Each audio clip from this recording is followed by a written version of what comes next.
Last reel के and में मैंने पूछा था कि अगर जीडीपी और जीएनपी इतने सिमिलर है तो इन दोनों के नंबर इतने अलग क्यों होते हैं। इसके पीछे का रीजन है एक कंसेप्ट जिसे कहते हैं net factor income from abroad. Simple language में समझे, जब एक इंडियन रेजिडेंट फॉरेन कंट्री से ज्यादा इनकम कमा के लाता है तो उस केस में जीएनपी जीडीपी से ज्यादा हो सकता है। लेकिन अगर कोई फॉरेन रेजिडेंट इंडिया से ज्यादा इनकम कमा के अपने देश लेके चला जाता है तो उस केस में जीडीपी जीएनपी से ज्यादा हो सकता है। बस इसी एडजस्टमेंट की वजह से जीडीपी और जीएनपी के नंबर इतने अलग अलग होते हैं।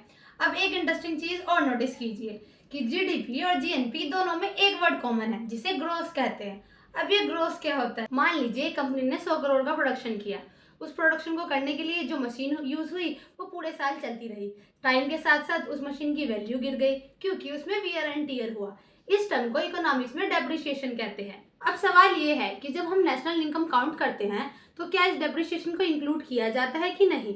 अगर डेप्रिसिएशन को माइनस नहीं किया जाए तो वो वैल्यू ग्रॉस बन जाती है, लेकिन अगर डेप्रिसिएशन को माइनस कर दिया जाए तो वो वैल्यू नेट कहलाती है। यानी ग्रोस में डेप्रिसिएशन इंक्लूड होता है और नेट में डेप्रिसिएशन को इंक्लूड नहीं किया जाता है। अब इसी ग्रोस और नेट की वजह से जीडीपी एनडीपी में कन्वर्ट हो जाता है और जीएनपी एनएनपी में कन्वर्ट हो जाता है। हम नेक्स्ट रील में हम नॉमिनल जीडीपी और रियल जीडीपी को समझेंगे।